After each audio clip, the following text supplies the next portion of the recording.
Berakhir sudah pelarian Dewi Astuti alias Paryatin, buron yang diduga terlibat kasus narkoba internasional kelas kakap.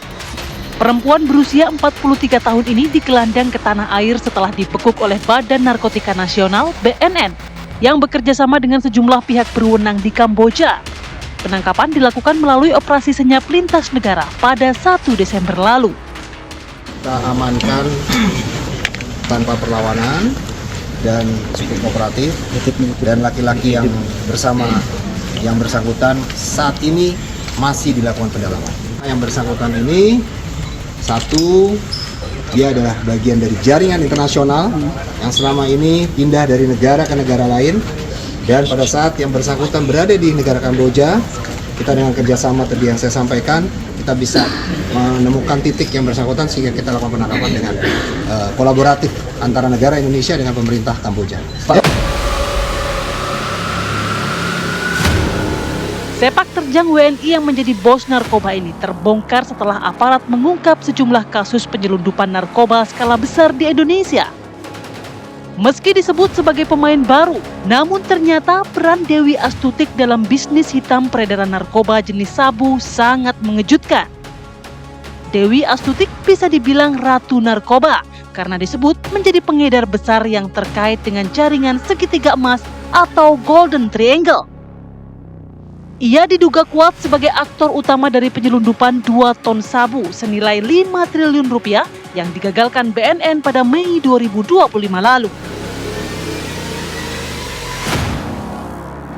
Legal standing atau alasan yuridis kita melakukan penegakan hukum pada yang bersangkutan itu yang pasti adalah dari kejadian penyelundupan sabu yang di Kuala Namu dan kemudian heroin yang 2,7 di Bandara Soekarno-Hatta.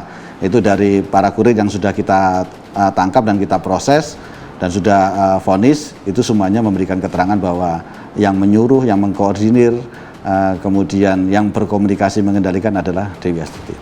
Lebih terang setelah pengungkapan ini, karena sebelumnya kami juga mencari siapa sebenarnya pemasok atau bandar besarnya atau yang terlibat dalam jaringan yang menyelundupkan narkotika di Indonesia. Itu kan masih misteri ya, selain memang nama-nama yang sebelumnya sudah pernah kita dengar seperti Freddy Batama dan lain sebagainya itu.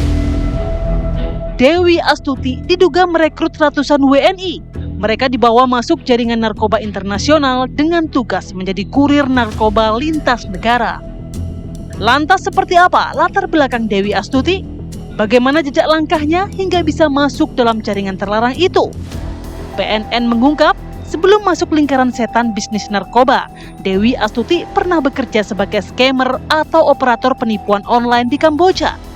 Di dalam scammer itu di sana kenal beberapa orang yang dalam tanda kutip memang memiliki satu jaringan yang bisnis yang terkait dengan narkotika.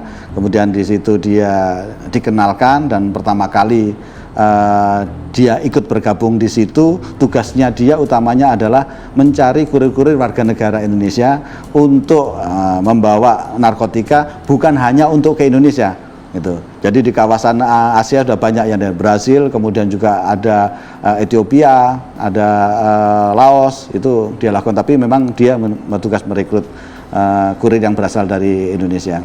Barangkali passion dia untuk kejahatan di cyber itu tidak begitu menarik, tidak memberikan keuntungan yang luar biasa bagi dia.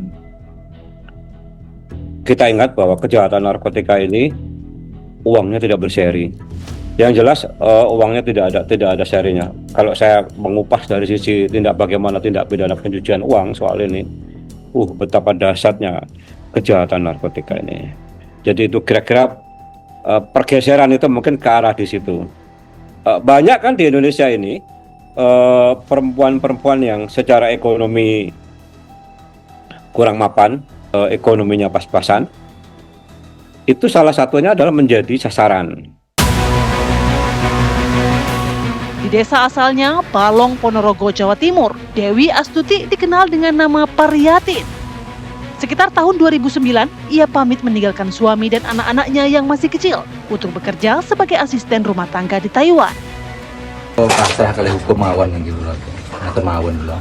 Dipasrahkan ke hukum ya? Nggih. keluarga sempat shock nggak Bapak terkait informasi itu Pak? Nggih, sempat shock niki. Nggak ngira Pak ya kalau Mboten ngira ngoten menjelaskan ya saya. Itu Alhamdulillah.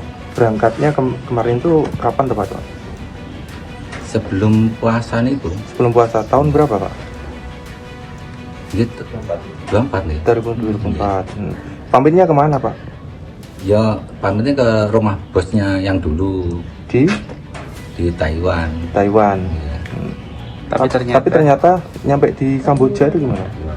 Ya pamitnya kan gitu. Aku nggak tahu sama sekali, mau pamitnya ke rumah majikan dulu. Ya sudah nggak tahu. Kaget Mas. Ya kaget, ya tidak ngira loh, pamitnya dari rumah itu. Setahunya orang warga sini kan PRT itu jadi Taiwan.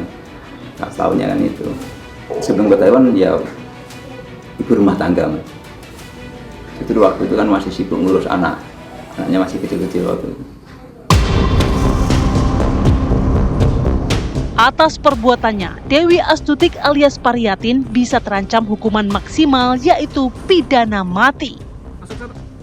Di samping memasang ancaman-ancaman hukuman mati seperti pasal 114 Undang-Undang Narkotik dan Undang-Undang Nomor 35 Tahun 2009 itu pasal 114 ayat 2 dan pasal-pasal berikutnya mengandung ancaman yang mengandung hukuman mati. Yang lain adalah pesan saya kepada teman-teman BNN, pasanglah sekalian dengan Undang-Undang TPPU. Jadi siapa si Astuti ini mengirim kepada siapa? Jadi yang pasif, yang aktif maupun yang pasif itu sama-sama kena. Penangkapan gembong narkoba Dewi Astuti ini menjadi langkah signifikan dalam perang melawan narkoba karena ditargetkan bisa menghentikan distribusi narkoba dari Golden Triangle dan kawasan-kawasan lainnya.